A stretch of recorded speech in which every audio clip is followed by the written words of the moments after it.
Apple বড়ুয়ের মিষ্টি গন্ধ চারপাশ জুড়ে। বাহারি রঙের কুলে ভরে গিয়েছে পুরো মাঠ, যা ভিন্ন ভিন্ন স্বাদ ও গন্ধে ভরপুর। মূলত বড় ভাই গিয়াস মিয়া ও ছাতক কৃষি বিভাগের পরামর্শে ছাতকের হায়দরপুর গ্রামের হাওরের মুক্তিযোদ্ধা তোতা মিয়ার শত শত বিঘা পতিত জমি এখন কুলের বাগানে ছেয়ে গেছে।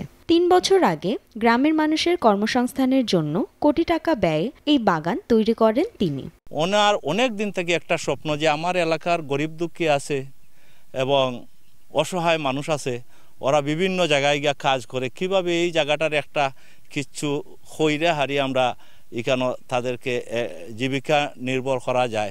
বাগান পরিচর্যায় আছেন ৫০ থেকে ৬০ জন শ্রমিক। আমরা এই বাগানটা করার পরে মাস থেকে আমরা অনেক সুখী হয়ে গেছি, অনেক সুখে চলতেছি। ২ সপ্তাহ যাবত আমরা আপেল কুল, কাশ্মীরি কুল, বলসুন্দরী এগুলা বিক্রি করতেছি। ১ কিলোমিটার জায়গা জুড়ে গড়ে ওঠা কুলের বাগানে রয়েছে ৩,০০০ কুলের গাছ। গেলবার ১৪ লাখ টাকায় ৭০,০০০ কেজি কুল বিক্রি করেন। এবার তার লক্ষ্য ১ লাখ কেজি কুল বিক্রি করা।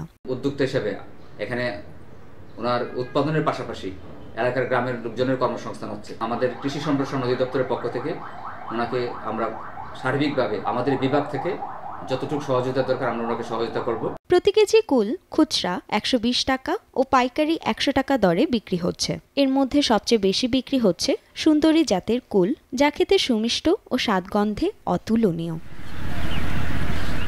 সময় সংবাদ, সুনামগঞ্জ।